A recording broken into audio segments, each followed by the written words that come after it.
আমার একমাত্র সন্তান আমাকে কি বলে দেখেন, মাত্র 6 সেকেন্ডে দুইটা ডাকে।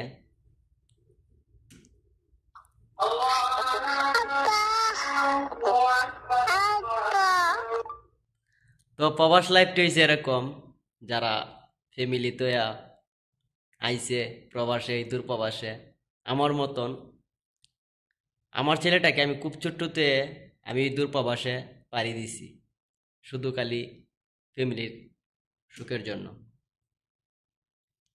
তো প্রবাস লাইফটা তখনই কষ্ট লাগে যখন একজন সন্তান তার বাবাকে আব্বু বলে ডাক দেয়, তখন খুবই মনটা চা ছেলেটাকে দাঁড় থেকে আদর করার মতন।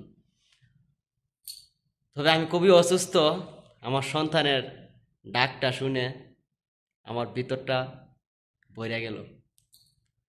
এই দূর প্রবাস থেকে সন্তানের বাবার আদরটা পাইতেছে না, ওই কারণে আমরা প্রবাসী বাবারা যারা আছি খুবই ব্যর্থ আমরা, কারণ সন্তানকে বাবার আদরটা দিতে পারতাছি না।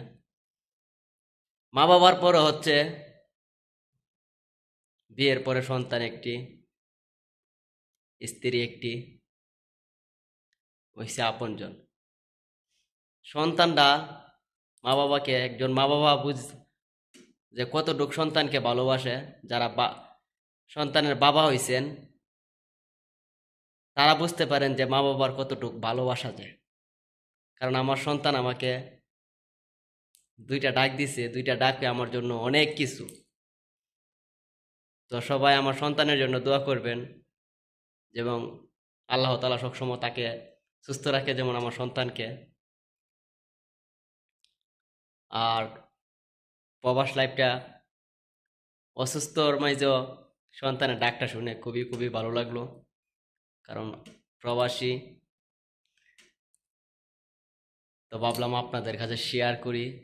কারণ আমরা প্রবাসীরা দেখেন এরকমই, যে সন্তানের ভালোবাসা, ফ্যামিলি ভালোবাসা থেকে সব সব কিছুর থেকে আমরা প্রবাসীরা বঞ্চিত। কারণ ফ্যামিলির সুখের জন্য এই দূরপ্রবাসে আসাটা, কারণ দেশে থাকতেই ফ্যামিলির ভালোবাসা, আত্মীয় স্বজনের ভালোবাসাটা পাইতাম। তবে দেশে থাকিয়া কেউই কিছু করতে পারতেছে না দেখেই এই দূরপ্রবাসে আসাটা। তো সবাই ভালো থাকবেন, সুস্থ থাকবেন। আল্লাহ হাফেজ। আমার জন্য একটু দোয়া করবেন, এটাই।